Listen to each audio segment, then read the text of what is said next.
Hello ဟန်စုပါဒီဗီဒီယိုလေးကတော့ဟန်စုရဲ့ပကံဘလော့တွေမတင်ခင်မှာအရင်ဦးဆုံးပကံသမိုင်းအကြောင်းလေးကိုမိတ်ဆက်ပေးခြင်းတဲ့ဗီဒီယိုလေးပဲဖြစ်ပါတယ်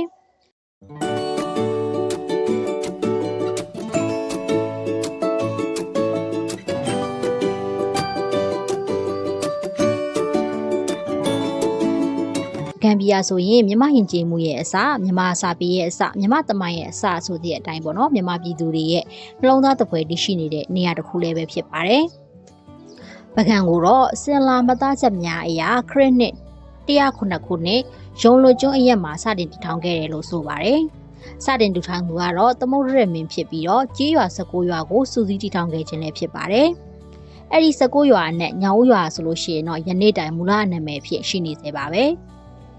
ရာဇဝံတစားလီနီကျန်အရာရုံလွတ်ကျွန်းရဲ့ဟာဆိုရင်အေယာရီမြစ်ကနေပြီးတော့6မိုင်ကွာတွေးတောင်ရဲ့အရှိဘက်1မိုင်အကွာနေရာဖြစ်တယ်ဆိုပြီးတော့ဖော်ပြထားပါတယ်။သမုဒ္ဒရမင်းဆက်ဖြစ်တဲ့ပထမပကံပြည်ကြီးမှာဆိုရင်သမုဒ္ဒရမင်းအပါအဝင်မင်းဆက်9ဆက်အထိနဲ့စိုးစံခဲ့ကြပါတယ်။မင်းနေရဲ့အမည်ကတော့သမုဒ္ဒရမင်း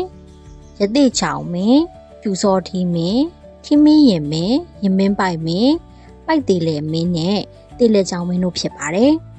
တေလေကြောင်မင်းလက်ထက်ခရစ်နှစ်344ခုနှစ်မှာတော့ဒုတိယပကံပြည်အဖြစ်ပေါ့နော်တီရီပစ္စယမြို့ကိုကြောက်စကားရဲ၌တည်ထောင်ပြန်ပါတယ်။အဲ့ဒီနေရာကတော့ယခုပကံမြို့တစ်ရဲ့တောင်ဘက်ရိုးစင်ချောင်းရဲ့မြောက်ဘက်ကမ်းနေရာဖြစ်တယ်လို့ဆိုထားပါတယ်။ဒီဒုတိယပကံပြည်ကြီးမှာတော့တေလေကြောင်မင်းကနေစပြီးတော့မင်းဆက်60ထိနှံဆိုဆန်ခဲ့ပါတယ်။မင်းနေရဲ့အမည်ကတော့တေလေကြောင်မင်းကြောင်တူရဲ့မင်းတဲထံမင်းသူရဲ့မင်း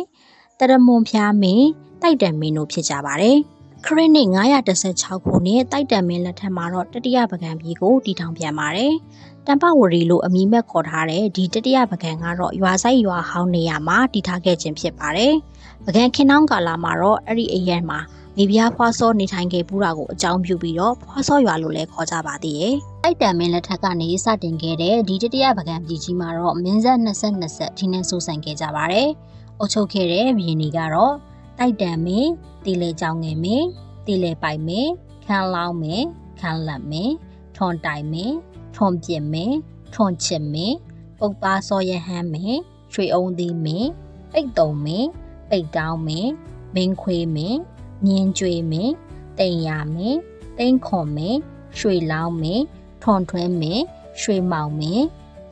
ထွန်လော်မင်းစောကင်းနှစ်မင်းနဲ့ခဲလိုမင်းတို့ဖြစ်ကြပါတယ်သမုဒ္ဒရမင်းစတင်တည်ထောင်ခဲ့တဲ့ပထမပကံပြည်ကနေခဲလူမင်းနောက်ဆုံးအုပ်ချုပ်ခဲ့တဲ့တတိယပကံပြည်ကြီးဆိုလို့ရှိရင်တော့ပကံမှာအုပ်ချုပ်ခဲ့တဲ့မင်းပေါင်းက33ဆက်ရှိနေပြီဖြစ်ပါတယ်။အဲဒီနောက်ပကံမင်းဆက်ရဲ့34ဆက်မြောက်ပြီးမင်းပင်ပြမင်းလက်ထက်849ခုနှစ်ဒီဇင်ဘာလ23ရက်မှာတော့လက်ရှိပကံနေရာဖြစ်တဲ့စရုပ်ထားမြောက်ပကံကိုတည်ထောင်ခဲ့ခြင်းဖြစ်ပါတယ်။ပကံကိုတည်ထောင်စဉ်ကယဟန်ပညာရှိ4ပါးနဲ့လူပညာရှိ4ဦးတို့ပါဝင်ခဲ့တယ်လို့ဖော်ပြထားပါတယ်။ယဟန်ပညာရှိ4ပါးမှာတော့တာမလီနာရှင်အာနန္ဒာရှင်ဥဒ္ဒရာနဲ့ရှင်တပါတို့ဖြစ်ကြပြီးတော့အမတ်4ဦးမှာတော့စေမင်းသားဟူရဖြူဟူရညူနဲ့အင်းပြည့်ရွာသားရာဇသက်ကြီးတို့ဖြစ်ကြောင်းပကံနိဒေတာစာတန်းကဆိုထားပါတယ်။စရုပ်ထားမြောက်ပကံမှာထိနှံဆိုးဆန်ခဲ့ကြတဲ့ဘုရင်တွေကတော့ပင်မြားမင်းတန်နတ်မင်းစလေမင်းခွေတိန်ခိုမင်းငါဦးစောရဟန်းမင်းကြောင်းဖြူမင်းကြည်စိုးမင်းစုကတိမင်းအနော်ယထာမင်းစောလူမင်းကျန်စစ်သားမင်းအလောင်းစီသူမင်းနရတုမင်းနရပရိစီသူမင်းရောင်းများမင်းနရတိန်ကဥဇနာမင်းကြာစွာမင်းဥဇနာမင်းနရတိဟပတိမင်းကြော်စွာမင်းစောနှစ်မင်းနဲ့စောမွန်နွေမင်းတို့စသဖြင့်အသီးသီးဖြစ်ကြပါတယ်။ဒါပေမဲ့တမိုင်းကြောင်းအရာအများစုအမှတ်မှားတာကြတော့ဒီပေါ့နော်ပကံပြည်ကြီးကိုအနော်ယထာမင်းကတည်ထားခဲ့တယ်ဆိုပြီးတော့အမြဲတမ်းမှတ်ယူနေရှိကြပါတယ်။ဒါပေမဲ့ပကံပြည်မှာဆိုလို့ရှိရင်အနော်ယထာမင်းဟာစတုထမြောက်ပကံအတွက်ဆိုလို့ရှိရင်တော့60မြောက်မင်းဖြစ်ပြီးတော့ဒီပထမပကံကနေပြီးတော့စတုထပကံအထိအစဉ်တိုင်းရေးမယ်ဆိုလို့ရှိရင်တော့42ဆက်မြောက်မင်းဖြစ်ပါတယ်။ဒီလိုဆိုရင်ဘာကြောင့်မို့ရှေ့ပကံမင်းဆက်တွေရဲ့အကြောင်းတွေကိုမဖော်ပြရတာလဲလို့မေးစရာရှိနိုင်ပါတယ်။အဓိကအကြောင်းချက်ကတော့အစောပိုင်းပကံမင်းဆက်တွေရဲ့အကြောင်းတွေကဆိုရင်ဒဏ္ဍာရီလားတာတာပေါ့နော်ပါဇက်ရာဇဝင်တွေအဖြစ်ရှိနေပြီးတော့တိကျတဲ့သမိုင်းထောက်ထားရှာဖွေလို့မရတဲ့အတွက်ကြောင့်မို့ဖြစ်ပါတယ်။ ဒါကြောင့်တမိုင်းရထောက်ထားများအစောဆုံးရှာဖွေတွေ့ရှိခဲ့တဲ့နော်ရထာမင်းလက်ထက်ကဆိုလို့ရှိရင်ပကံပြည်နဲ့တွဲလျက်မှတ်မိနေကြခြင်းလည်းဖြစ်ပါတယ်။နောက်တစ်ချက်အနေနဲ့ကနော်ရထာမင်းလက်ထက်မှာထေရဝါဒဗုဒ္ဓသာသနာကိုသက်ဝင်ယုံကြည်လာကြပြီးတော့နိုင်ငံရေးဩဇာအာဏာကလည်းအထွတ်ထိပ်ကိုရောက်လာခဲ့တဲ့အတွက်ကြောင့်ပါ။စတင်တည်ထောင်ခဲ့တဲ့သမုဒ္ဒရမင်းလက်ထက်ကနေစပြီးတော့ပြတ်သုံးခဲ့တဲ့စောမွန်နဲ့မင်းအထိ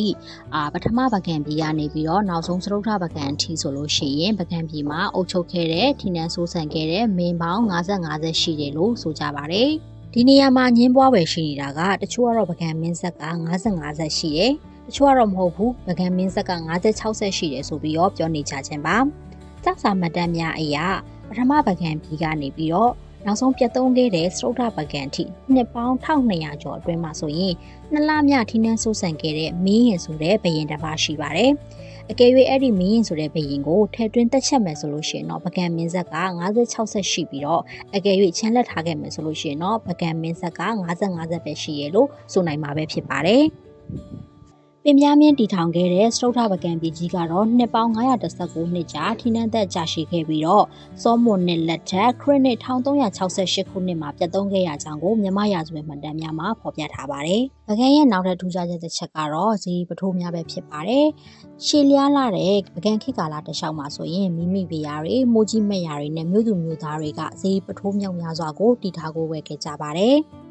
လဲဝင်ရိုးတန်တညံညံပကံဖျားပေါင်းဆိုတဲ့တန်ပေါင်းနဲ့ညီပကံမြေမှာဆိုလို့ရှိရင်ဇီပထိုးရေအတွက်ပေါင်းကင်ကနက်နဲ့ဖလဲကြည့်မယ်ဆိုလို့ရှိရင်4,4,6,933စုရှိရလို့ဆိုကြပါတယ်။အမှန်တကယ်မှာတော့ရင်းကနန်းကင်းရေအတွက်ကဆိုလို့ရှိရင်အမှန်ရှိနေတာထက်အစမတန်ပုံမှုများပြနေချောင်းကိုတွေ့ရှိရပါတယ်။ပကံခေတ်ကမိုးဆိုးမပင်လျင်ဖျားတဲ့နိုင်ချောင်းအဆိုရှိခဲ့တော်လဲဤမြများပြားလာတဲ့အရေးအတွက်4တန်းကျော်ထိဖျားများတည်ရှိနိုင်ဖို့ရန်လုံလောက်တဲ့မြေမြာမရှိခဲ့ဘူးလို့ဆိုထားပါတယ်။ဒါကြောင့်မို့လို့တက်ကြီးရွယ်အိုတွေနဲ့အများကရင်းတန်ပေါက်ပါကိန်းကနက်နေရဆိုလို့ရှိရင်ဇီပထိုးများမှာရှိတဲ့ဗုဒ္ဓရုပ်ဝါတော်တွေစင်နုတော်တွေနယံစေးပကြီးမှာပါဝင်တဲ့ဗုဒ္ဓရုပ်ဝါတော်တွေကိုထည့်သွင်းတွက်ချက်ထားခြင်းသာဖြစ်မယ်ဆိုပြီးတော့မှတ်ယူကြပါတယ်။ပကံမှာရှိတဲ့ဖျားတွေကဆိုလို့ရှိရင်ပကံခေတ်တစ်ခေတ်ထဲမှာပဲတိဆောက်ခဲ့ခြင်းမဟုတ်ဘဲနဲ့ကုန်းမောင်ခေတ်တိုင်းဖျားတိဆောက်မှုရှိနေတဲ့ဖြစ်ကြောင်းကိုပကံတပ်ပိညုဖျားအနီးတီဘောမင်းရဲ့ကုသိုလ်တော်စေတဆူကအသက်တည်ပြုလျက်ရှိပါတယ်။သို့တော်လည်း KSS တဲခဲသည့်တိုင်ပေါ့နော်။ဤများပြားလာတဲ့အရေးအတွက်မရှိနိုင်ကြောင်းမှတည်တာထင်ရှားလာပါတယ်။ British ခေတ်မှာတော့ကပီးကြောက်စာဌာနကနေပြီးတော့စည်ရင်းကောက်ယူရမှာတော့ဖျားအရေးအတွက်အစုပေါင်းပေါ့နော်2181စုရှိရလို့ဆိုထားပါတယ်။အချို့တော့မြန်မာတန်ပေါက်တွေကကနန်းအဖြစ်ပြောင်းပြန်ဖတ်ယူရတယ်လည်းရှိရတဲ့အတွက်ကြောင့်မလို့လဲဝင်ရိုးတန်ကိုပဲဖတ်ယူမယ်ဆိုလို့ရှိရင်4446စုရှိပြီးတော့ဖျားရည်အတွက်9000ဝန်းကျင်အနက်မှာခင်နှောင်းကာလမှာအရေးအတွက်တဝက်ခန့်သာကျန်တော့တယ်လို့ဆိုနိုင်ပါတယ်။အကျယ်ဝန်း16စတူရမိုင်ကန်ရှိတဲ့ပကံမြေပေါ်မှာဆိုရင်1983ခုနှစ်အထိကောက်ယူရေးတက်ထားတဲ့စင်းများအရာပေါ့နော်။ဇီပထိုးများသာမကတာသနိကအစအုံပေါင်း2219ခုရှိတယ်လို့ဖော်ပြထားပါသေးတယ်။ဒါကြောင့်မလို့နိုင်ငံသားအများစုကဇီပထိုးများပေါ်များတဲ့အတိုင်းပြီး The Lands of Bagoda လို့လည်းခေါ်ဆိုကြခြင်းဖြစ်ပါတယ်။ဤများပြားလာတဲ့ပကံဖျားစီပထိုးများနဲ့ထင်ရှားတဲ့ဖျားစီတွေအချို့ကိုလည်းတွားရောက်ဖူးမြော်ရင်းနဲ့စိတ်ဝင်စားပွဲတမိုင်းကြောင်းများနဲ့လေးလာကြည့်ညိုပွဲရများကိုဆက်လက်ဖော်ပြပေးမှာဖြစ်တဲ့အတွက်ဟန်စုရဲ့နောက်ထပ် blog လေးတွေကိုလည်းစောင့်မျှော်ကြည့်ရှုကြဖို့ဖိတ်ခေါ်ချင်ပါတယ်ရှင်။အဆုံးထိနားထောင်ပေးတဲ့အတွက်အားလုံးကျေးဇူးတင်ပါတယ်။နောက်ထပ်ဗီဒီယိုတွေမှာပြန်တွေ့ပါမယ်။ Bye bye